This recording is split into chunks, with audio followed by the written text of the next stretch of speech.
Barcelona minus 143 at home, hosting Manchester United plus 320. The draw is plus 320.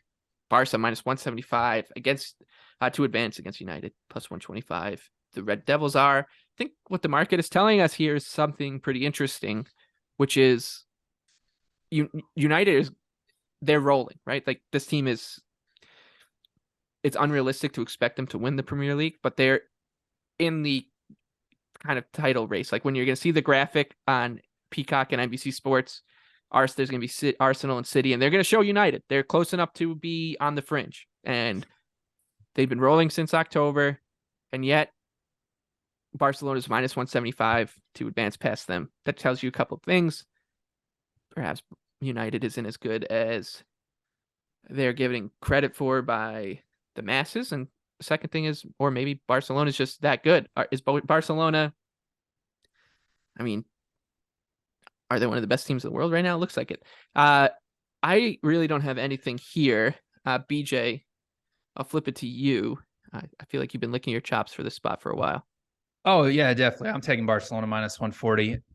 Barcelona, I mean, before the City, put on 3.9 expected goals against Aston Villa today. Barcelona had taken over the top spot in Europe's top 5 leagues in expected goal differential per 90 minutes. And they are absolutely rolling right now. They're unbeaten out of the World Cup break. They've won 7 of their last 9 matches. And listen, this is another situation where very similar to I kind of see this as how United played against both City and against Arsenal, where United's going to sit deep. They're going to play a low block. But the trap that Xavi's not going to fall into, which is the trap that Pep fell into, was that United did such a good job at closing off the middle of the pitch because their low block is very effective and it is very good. What Barcelona's been doing is they've been building out in a 4-2-4 shape. So essentially they are creating a lot more width with Rafinha, Pedri, Gavi, and creating more space for Lewandowski in the middle. So I think they're going to be able to attack United in wide areas because whereas United weakest at their fullbacks who don't defend as well as other places on the pitch. Obviously, Casemiro will be back for this match, which is very, very big, especially given the last 2 matches against Leeds. Obviously, they did not deserve to beat Leeds today on Sunday. Not at all. I mean, Leeds outgraded them 1.8 to 0.9. And I think this is just a really, really good Barcelona spot. And guess what? The matches are starting to stack up for Manchester United now. We're going on 3 weeks where they've been playing 2 to 3 matches per week now. And now you have to go on the road to Barcelona in the midweek after coming off back-to-back matches against Leeds. So yeah, I don't see it. I have Barcelona projected at minus 217. I truly believe that this Barcelona team right now, the way that they're playing, are the best team in the world. And I think it's going to be very, very difficult for United if they couldn't really keep Arsenal out. Obviously, Casemiro wasn't there for that match. And even the match against City tilted the field on them. I get it. They didn't create a lot of expected goals and they didn't play a lot through the middle. But if they played the ball out, you saw it. Anytime that City wanted to play the ball out wide, there were just acres and acres of space. And if you want to give Rafinha and other guys that much space, good luck. So I like Barcelona minus 140. Anthony, you got anything here? Yeah, I'm going to play Barca, but in a different way. I'm going to play to advance. If you shop around, you could find minus 140, 45 out there. I like that a lot. Now, here's the thing. This is not like the Champions League where they're going to have a month in between matches. This is this Thursday and next Thursday. So they're going to Manchester next week. You mentioned the match pileup. It is a problem. Ten Hag has not rotated really at all. He played some really interesting lineup decisions, second leg against Nottingham at home, like playing his best players. FA Cup didn't really rotate.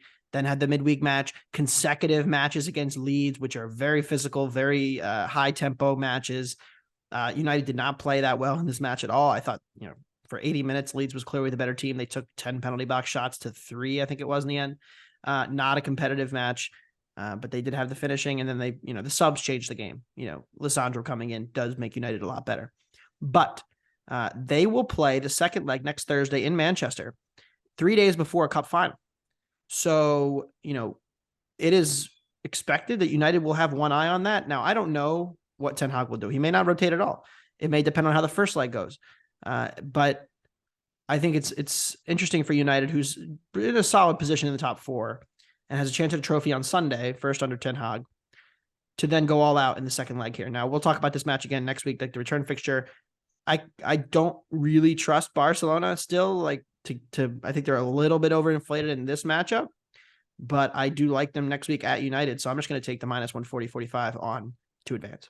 Yeah, and let's not forget, like United has been playing much better at Old Trafford than they have away from home. Like not even counting today, they were still at a negative expected goal differential away from home. Barca, they're at plus 1.8 expected goal differential at Camp Nou in La Liga this season. So, and like I get it. If you go back to the Champions League, they got pounded by Bayern Munich, like at home, but Manchester United is not Bayern Munich. So, yeah, this is a great Barcelona spot. Who will be without Busquets, but again, since Barcelona basically bought 10, 11 guys in the summer transfer window, they have plenty of depth to get through this type of match pileup.